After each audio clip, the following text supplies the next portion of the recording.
E cá estamos mais uma vez, ao lado sempre do nosso Matheus Medeiros, que é o nosso consultor, fala de criptomoedas, desse mercado absolutamente incrível que surgiu e que agora tem mais peso no mundo. E por quê?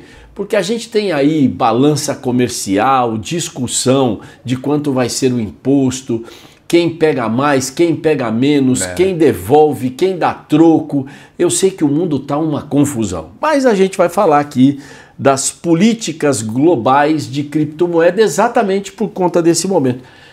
Grande abraço a você, muito obrigado pela presença, Matheus. E aí uma pergunta simples.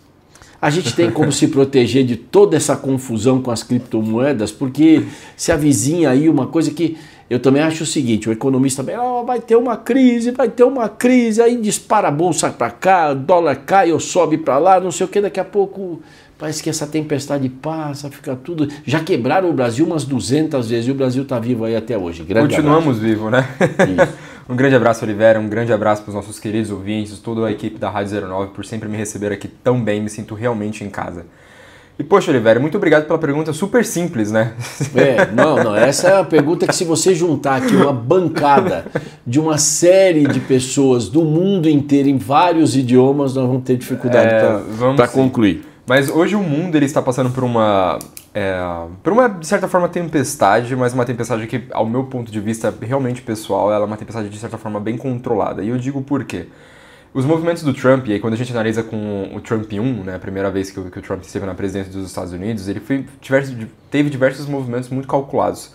Então ele aperta, e aí depois afrouxa para chegar em algum consenso. Então é realmente uma tempestade que ele força, ele sabe que vai acontecer para balançar os mercados, e aí então entra diversos tipos de diálogos para ele conseguir, enfim, ganhar alguma coisa no com isso aspecto a moeda americana, o dólar fica mais forte? Não necessariamente. Não necessariamente, porque o dólar ele é forte porque você tem uma presença, literalmente presença da moeda corrente em diversas outras balanças comerciais. Então, por exemplo, hoje no Brasil a gente tem 200 bilhões de dólares, por exemplo, dentro da balança, exatamente para conseguir fazer essa balança monetária mesmo. Por quê? É muito compra simples. e venda. Compra e venda de dólar. Literalmente isso. Ou seja, compra e venda de dólar através do produto, né?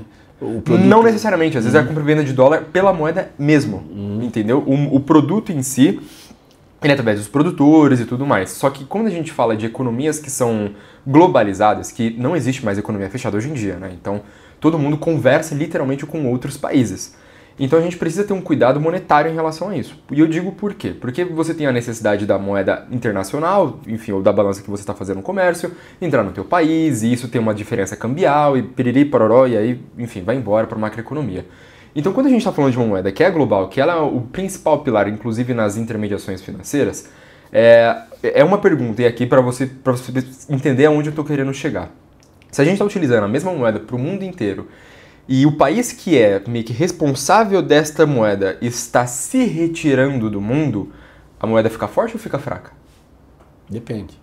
Exato. Pode ficar fraca, pode ficar forte. Depende do que vai acontecer na consequência daquilo. Isso, mas é exatamente isso. Exato. Então assim... Quando aí é substituição. Se fosse num jogo, vem a plaquinha do lado, o cara faz aquele gesto, aí o cara fala criptomoedas. Isso aí pode ficar mais forte ainda. Pode acontecer. E aí a gente está falando de classificações de ativos. Então, fazendo um retrospecto lá para 1930, 1940, quando a gente tinha um padrão ouro, e aí depois foi para o câmbio flutuante, piriri, pororó, a gente está passando, de certa forma, por um período bem parecido com aquilo. Por quê? Porque naquela época a gente tinha um mundo multipolar ainda, muito concentrado na Europa, só que depois da Segunda Guerra teve um vácuo de poder, e aí aconteceu a Guerra Fria, com o mundo bipolar.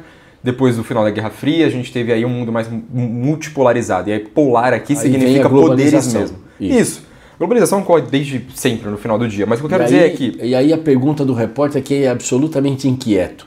A gente pode ter um regresso nisso e acabar com a globalização? A globalização veio e abriu os mercados, mesmo de coluna esquerda e coluna direita, mesmo de governos de esquerda e de direita. Alguns ficaram segregados, hoje a Venezuela, lá no passado e ainda Cuba.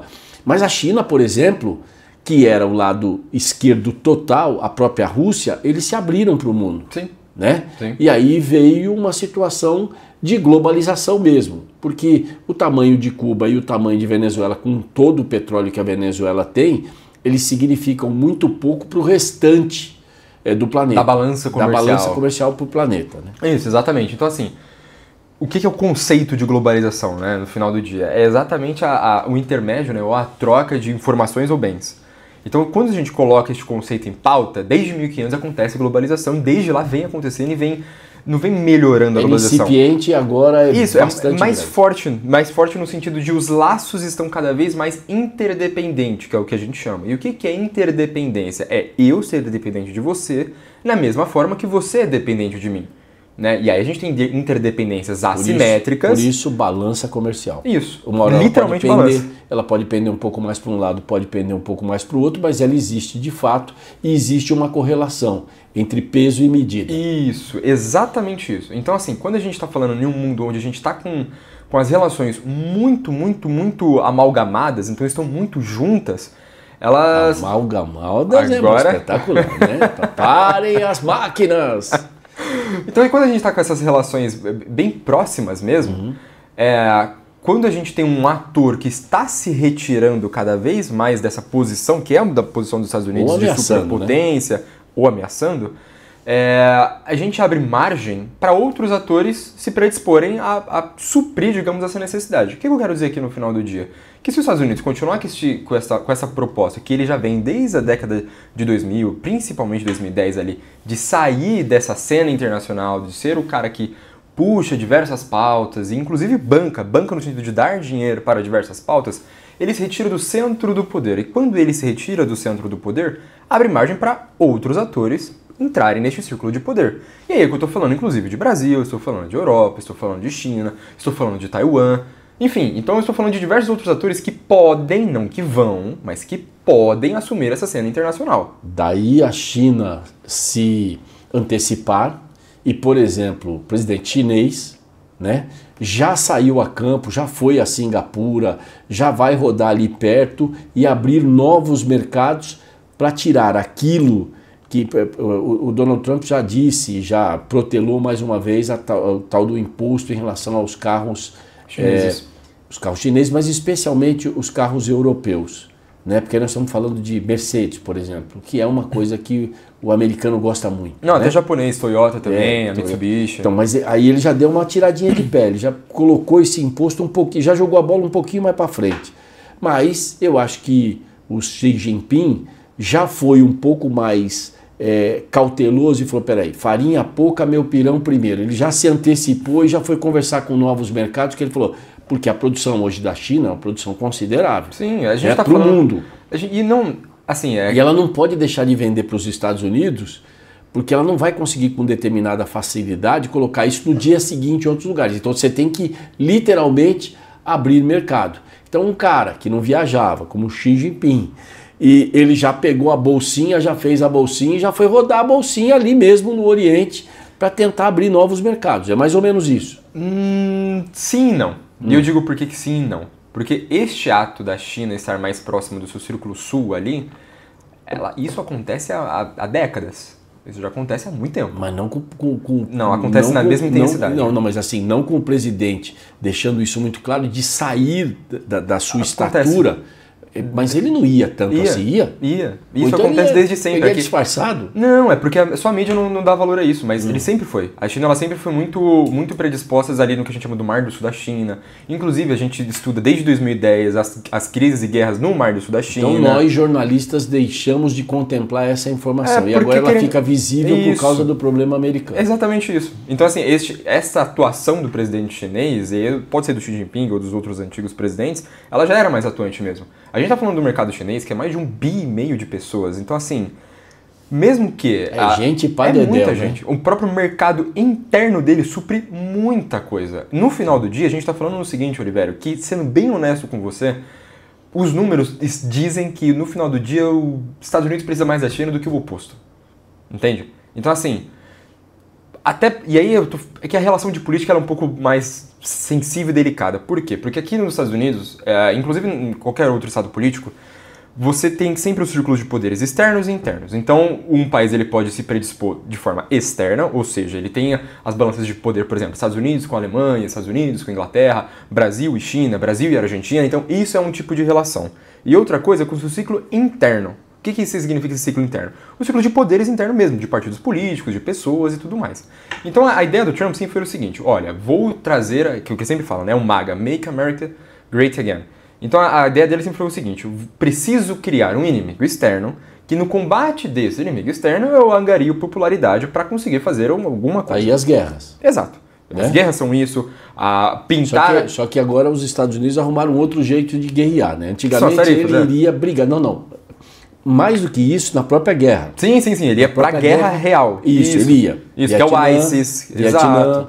Lá no... A guerra ao terror. Isso, a guerra ao terror. Ele sempre fez alguma guerra para que o seu Estado, o presidente daquele momento de plantão, se fortalecesse diante do povo. Agora eles arrumaram uma maneira menos traumática, problemática para o outro, mas menos traumática internamente. Porque antigamente você entrava na guerra do Vietnã e trazia um monte de soldados ou mortos ou muitos mutilados. Que viraram doente da cabeça. Ou doente da... Não, mutilados, até do lado psicológico mutilados. Aí você vem para uma guerra... Quando eles foram lá, Irã e tal, Kuwait, e perde aqui, ganha ali, finge que perde aqui, e finge que ganha ali, e aquela coisa toda, né? Porque a guerra do Vietnã, quando a gente olha em relação aos filmes, parece que os Estados Unidos ganharam. Não, perderam, tomaram um pau, mas eles perderam de cabo a rabo, né? Foi uma goleada para os vietnamitas, que estavam lutando em casa, conheciam mais o território, vinham por baixo, literalmente, é fato isso, eles iam por baixo da terra, eles cavavam buracos, e iam por eles, né? Um negócio assim que nós não entendemos como, mas eles fizeram isso e eles ganharam a guerra. Isso, eles expulsaram os americanos do território deles, mesmo com toda a força bélica. Dessa vez não, na Ucrânia o que fez os Estados Unidos? Vocês quebram o pau, vocês brigam aí com a Rússia e eu te ajudo militarmente e ponho grana na brincadeira. E os europeus fizeram a mesma coisa. Então a briga... Não é deles, eles só bancam a briga. Isso. É uma guerra que a gente chama de bandwagoning. Isso. Que você utiliza um terceiro ator para se lascar e você fica de boa. Tanto que você imaginava o seguinte, né? Essa guerra vai durar 3 semanas. A Rússia vai atropelar a Ucrânia. E já estamos em 3 anos de guerra e não há sentido, mesmo com as negociações, para parar. Por quê? Porque tem, infelizmente, né, porque ali nós estamos falando de seres humanos, nós estamos falando de vidas, nós estamos falando de preservação das pessoas. Você imagina o que uma guerra causa, dizima em relação ao povo, em relação às instituições, em relação a tudo, né? Você imagina como deve ser viver na Ucrânia nesse momento. Mas o problema existe do outro lado da fronteira também, porque pau que bate em Chico, bate em Francisco. Há perdas... mesmo que elas sejam menores, né, para ambos os lados, diante da Ucrânia, mas há muita perda para a Rússia, principalmente porque ela tem que gastar seu poderio bélico, ela tem que mandar soldados, esses soldados também vão ter os seus problemas psicológicos, outros vão morrer, outros vão voltar mutilados, enfim, a guerra não é bom para nenhum dos lados, a briga nunca é boa para nenhum dos lados, né? Exatamente. Para isso que existe a convergência. É que o ser humano é uma obra de Deus que infelizmente não deu certo, né? Porque o gado faz o que tem que fazer, o boi faz o que tem que fazer, o jacaré faz o que tem que fazer. O homem não, o homem que tem a capacidade se autodestrói, destrói o outro, com essa capacidade toda de raciocínio que os outros animais não têm. Então, da filosofia para o plano, para a realidade, né? Os Estados Unidos arrumaram uma maneira... Porque, e além do poder bélico que os Estados Unidos precisam colocar em campo para vender diante dessa indústria, que é uma indústria poderosíssima e que banca os presidentes em suas campanhas. Exatamente, né? Existe muita indústria bélica. Então hoje, quando a gente olha para um outro cenário mesmo, né? Hoje em dia é muito difícil você ter uma guerra assim incipiente, que é criada quase que do nada, ou por alguma narrativa no final do dia, exatamente por questão da globalização, exatamente porque hoje o acesso às informações são muito distintos. Né? Então você tem um acesso à informação muito mais rápido e os filtros da mídia, de certa forma, fica até um pouco mais difícil de ser colocado. Então você comprar uma narrativa também tem a ver com o poderio de quem está dentro do centro governante. Enfim, isso que tem a ver com as dinâmicas de políticas internas e políticas externas. E a gente estava falando de tudo isso exatamente para falar, poxa, beleza, Matheus, a gente falou de guerra, falou de globalização, falou disso, falou daquilo. No final do dia, o que as criptos têm a ver com isso? E aí, qual que é a parte legal? Porque eu sempre gosto de falar que a cripto ela tem são duas faces da mesma moeda, que é ela como tecnologia em si, para você construir coisas, ou para você como um veículo de investimento, que é aquilo que a gente sempre conversa aqui. E aqui a cripto, ela está dentro de uma classificação, ela teve muito fluxo financeiro para os criptoativos em ativos de risco. E o que isso significa? Significa o seguinte, todos os fundos de investimentos, fundos soberanos, países e empresas, eles têm uma parte ali da tesouraria que é exatamente para investir em outras coisas, em outros ativos. E os criptoativos, eles sempre foram fomentados como ativos de alto risco. E os ativos de alto risco, eles sofrem muito com instabilidade. Sim. Então, a partir do momento que a gente não São tem os uma primeiros sombra a do sofrer, futuro, né? é a primeira a sofrer. É a e aí o que consequência. entra isso? Entra os criptoativos, entra as ações. Então eu tô falando que 5 dias atrás evaporou-se 2 trilhões de dólares do S&P. Entendeu? Então assim, são volumes financeiros muito altos, exatamente pelo momento de instabilidade, e não só instabilidade porque não sabemos o que vai acontecer, é porque a gente não consegue nem prever. Não temos a menor ideia do que irá acontecer daqui a 2 semanas. É chute, né? Literalmente você vê um monte de gente falando de economia e tal, é chute. É tudo chute, não tem como. A uma semana pode mudar tudo, daqui a um mês pode voltar tudo a estaca zero, ou o mundo pode efervescer. Ninguém tem esse conteúdo para dizer assim, isso aqui... Lógico que existe um plano e um projeto por parte do Trump quando ele faz. Mas ele já viu que ele tomou alguns caminhos que ele teve que recuar. Sim, mas é óbvio. Que também não é bom. Não, mas né, é óbvio que tem que recuar. Moral para ele. Mas isso, do ponto de vista político dele, de certa forma não é bom. Mas agora, é óbvio que tem que se recuar, porque é muito simples. Quando um país coloca tarifa em algum tipo de produto que é importado, quem paga? O consumidor. Que é local. Sempre vai pagar o local, o consumidor local. Porque, vamos lá, você tem essa caneta aqui.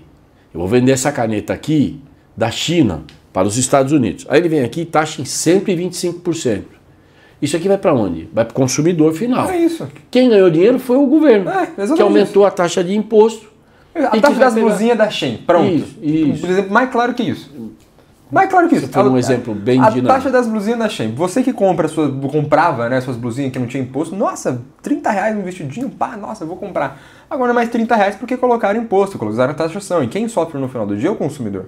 Né? E aí que é o que causa aí aquela coisa, pode causar recessão, inflação, um monte de efeitos colaterais, né? Um monte de coisa, porque assim, a questão do mundo estar globalizado no jeito que ele está, ele envolve uma coisa chamada cadeia global de valores.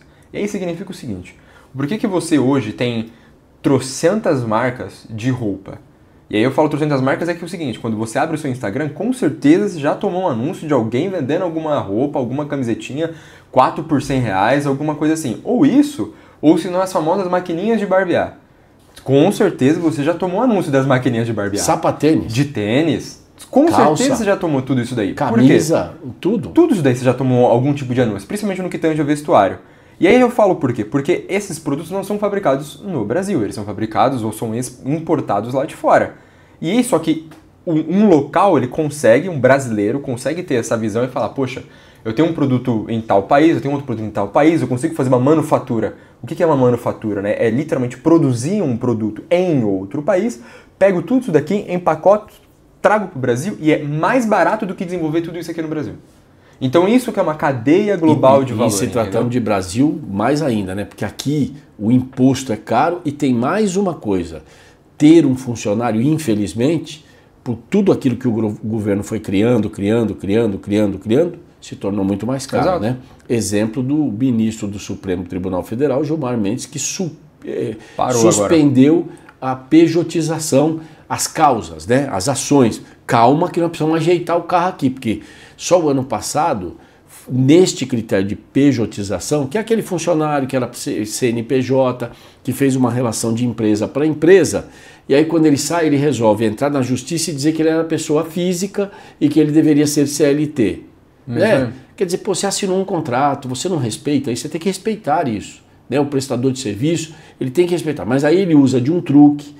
Só que, num determinado momento, existia diante da Justiça Trabalhista Brasileira o seguinte, se você perdesse a causa, você pagaria as custas do processo, o que tirou muita gente de fazer isso, porque corria-se o risco. Claro. Aí, quando fizeram isso, então se você ganhar, você ganhou. Se você perder, você não perdeu nada, você deixou de ganhar, porque tiraram isso. Aí o ano passado resolveram mexer nessa questão, o que aconteceu? 300 mil ações trabalhistas só por pejotização. E aí o que fez o ministro Gilmar Mendes? Ele foi lá e falou, vamos parar com isso aqui, pegou a bola, botou debaixo do braço e levou para o vestiário, ele é o juiz do jogo. Calma, daqui a pouco eu volto e aí chamo os times e vamos ver qual jogo vamos jogar. Foi literalmente só para fazer a figura de linguagem o que ele fez. Bem, só um detalhe importante que você comentou isso por gentileza. do processo de, enfim, processos trabalhistas e tudo mais. Saiu semana passada agora há pouco, um juiz mandando uma notificação judicial por blockchain. Isso foi bem interessante. Faça um teaser sobre isso. Foi bem interessante. Foi um juiz, agora não lembro especificamente o caso, mas autorizou realmente um registro dentro de uma DLT, ou seja, são registros contábeis públicos em blockchains, uma notificação judicial dizendo que aquela pessoa, enfim, está sendo intimada pro processo e tudo mais. Aí você vira... Isso me chamou muito a atenção porque isso estabelece algumas premissas. Uma delas que a gente sempre falou é que é o seguinte, a blockchain, primeiro, é um registro público, é um registro imutável, mas só que, acima de tudo também, ela é um registro privado, de privacidade. Este processo identifica que a relação de privacidade é uma relação que a gente tem que prestar cada vez mais atenção. Sim. Porque como que, dentro do registro público, que são vários números e letras, você sabe que aquela carteira é daquela pessoa. Sabe? Então você consegue fazer esse tipo de... Você consegue fazer se você for através do imposto de renda e ele notificar que tem isso. Que tem aquela carteira. Exatamente isso. Deve ter acontecido exatamente isso. Né? Então, assim, o juiz pegou e falou, você tem dinheiro aqui? Se você, no final do processo, perder para esse aqui, você vai ter que indenizá-lo. Então eu vou pegar isto aqui e vou deixar sobre caução. Como acontece... com uma máquina. Isso. A única diferença é que isso é só literalmente uma notificação. Porque não tem como tomar os ativos dentro do... Você não tem como prender. Não tem. Mas você tem a não ser que você dê. Se você quiser dar, você dá. Isso. Mas eu achei super interessante isso daí, que eu falei, caramba, isso é uma coisa que eu não esperava. Você vê como o mundo das cripto está mudando. Sempre. Isso é sempre. É uma evolução. Bom, então vamos finalizar o programa de hoje aqui. Já estamos na 3ª temporada, né? Verdade. Que é muito importante para todos nós, porque a gente fica aqui trocando ideias, colocando assuntos na mesa e tentando valorizar esta informação para que do outro lado o ouvinte da Rádio 09, o internauta, ele possa perceber o que é este mercado, o tamanho que é gigantesco e formas onde ele pode atuar. Porque hoje você tem as convenções normais de moeda, que você vai no banco, aplica, essa coisa toda. Mas você também pode... O que você não pode entrar, e a gente aqui tem destacado isso sempre, é nessas confusões. Olha, agora eu vou ganhar da noite para o dia. Não tem almoço de graça. Não tem. Quanto maior o risco, quanto maior o ganho, maior o risco. Exato. Isso até na bolsa. Isso na vida. Na vida. Quanto mais você sobe no pico... maior pode ser a queda, é isso. Mas a gente vai trocando essas informações e tendo tudo isso aqui na nossa programação. Programa saboroso, muito legal fazê-lo ao seu lado. Grande abraço para você, Matheus, uma ótima semana e daqui a uma semana a gente volta com muito mais. Já estamos de volta, hein? Daqui a pouco voltamos com muito mais informação e é sempre muito maravilhoso estar com você, Oliveira. Muito obrigado por receber a gente também. A gente atuou agora e falou muito dos problemas e de toda a semana e de tudo que está acontecendo agora. Mas na semana que vem a gente vai falar de criptoeconomia e de políticas globais sobre criptomoedas. Até a semana que vem.